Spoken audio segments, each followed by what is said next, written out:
তুমি কি বলছো আমি দেশ ছেড়ে চলে যাই? এমন কুসন্তান করলাম দেশের জন্য, এখন পরামর্শ দিয়ে আপনি দেশ ছেড়ে চলে যান, এই অবস্থা হলো আমার। থেকে আহ্বান জানাই আমি যে কেন ওখানে দেশে থাকছেন। আজকেও একটা নতুন দেশ থেকে আহ্বান পেলাম, বলে আমরা সব ব্যবস্থা করে দেবো। এটা আর একটা নতুন দেশ যোগ হলো আছে। এখানে সরকারের ভেতরে একটা পক্ষ আছে, যেই পক্ষটা দুই দিকে খেলার চেষ্টা করে।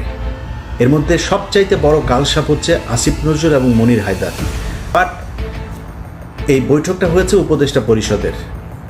ডক্টর ইউনূস নিজে চান নাই, মানে কেন চান নাই সেটা আবার মানে ইশরাককে পছন্দ করে না, বিএনপির কাউকে বসতে, এই জন্য না, এটা অনেক কারণ আছে। এটার মানে লিগ্যাল অনেক ব্যাপার স্যাপার আছেন।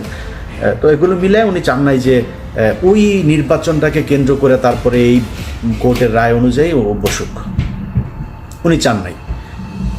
তো সিদ্ধান্তটা সব উপদেষ্টারা মিলে নিয়েছেন। এটাকে ইশরাক এবং বিএনপির কাছে গিয়ে আসিফ নজরুল এবং মনির হায়দার এমনভাবে প্লেস করেছেন যে আপনাকে বা তোমাকে বসতে দিতে চাচ্ছে না আসিফ মাহমুদ আর হচ্ছে মাহফুজ আলম, এই দুইজন হচ্ছে তোমার শত্রু।